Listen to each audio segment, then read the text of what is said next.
बिस्मिल्लाहिर्रहमानिर्रहीम, अस्सलाम वालेकुम। वेलकम टू माय चैनल दावत इस्लाम। मैं हूं आपका दोस्त शफकत अली ऑफिशियल। उम्मीद करता हूं कि आप सब लोग ईमान के आला दर्जे पे होंगे।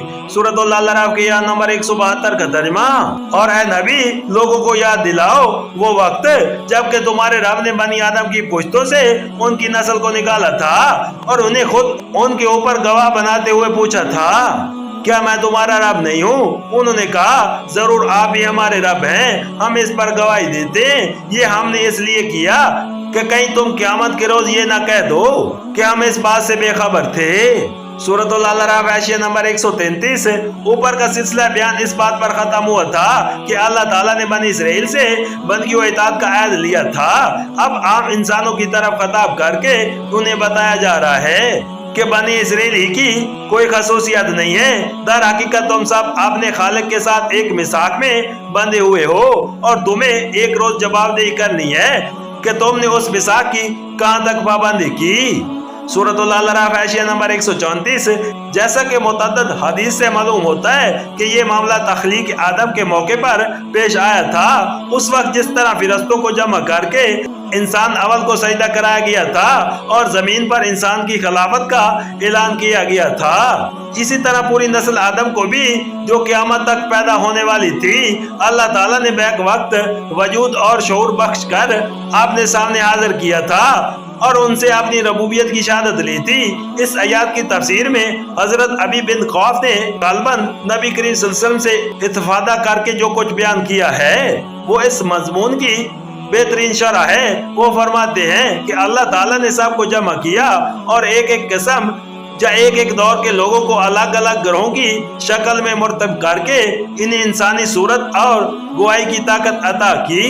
फिर उनसे अहद मिसाक लिया और उन्हें आप अपने ऊपर गवाह बनाते हुए पूछा, क्या मैं तुम्हारा रब नहीं हूँ? उन्होंने अर्ज किया, जरूर आप हमारे रब हैं। तब अल्लाह ताला ने फरमाया कि मैं तुम पर जमीन व आसमान सबको और खुद तुम्हारे बाप आदम को गवाह ठहराता हूँ ताकि क़यामत के रोज ये न कह सको कि हमको इसका इल्म न था।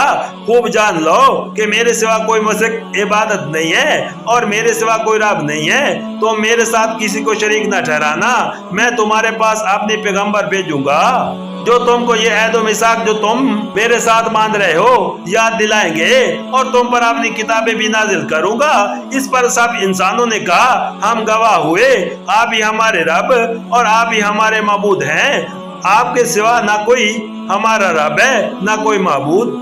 इस मामले को बाज लोग माद तफसीली अंदाज़ो बयान मामूल करते हैं। उनका ख्याल ये है कि दरअसल यह कुरान सिर्फ ये बात ज़हन नशी कराना चाहता है कि अल्लाह की रबूबियत का इकरार इंसानी फितरत में मिला हुआ है और इस बात को यह ऐसे अंदाज से बयान किया गया है कि गोया ये एक वाक़या था जो आम खारजी में पेश आया, लेकिन हम इस तामल को सही नहीं समझते। कुरान और हदीस दोनों में इसे बिल्कुल एक वाक़े के तौर पर बयान किया गया है और सिर्फ बयान वाक़या पर ही इक्तफा नहीं किया गया, बल्कि ये भी इरशाद हुआ है कि क़यामत के रोज बनी आदम पर हुज्जत कायम करते हुए उस अजली अहद व इकरार को सनद में पेश किया जाएगा। लिहाजा कोई वजह नहीं कि हम उसे माज एक तफसीली बयान करार दें। हमारे नजदीक ये वाक़या बिल्कुल उसी तरह पेश आया था जिस तरह आम खारजी में वाक़यात पेश आया करते हैं।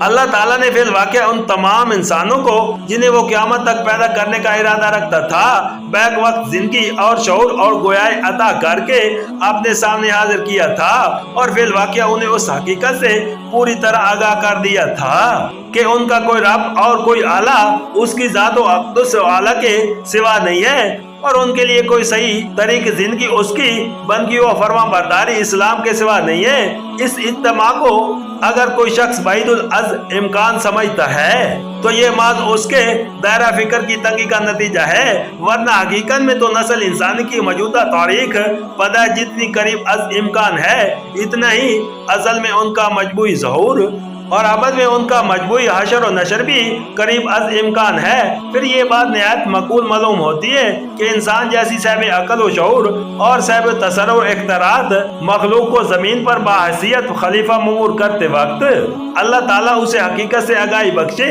और उससे अपनी वफादारी का इकरार ओथ ऑफ एलिगेंस ले। इस मामले का पेश आना काबिल तवज्जो नहीं, अलबत्ता अगर ये पेश न आता तो जरूर काबिल तवज्जो होता।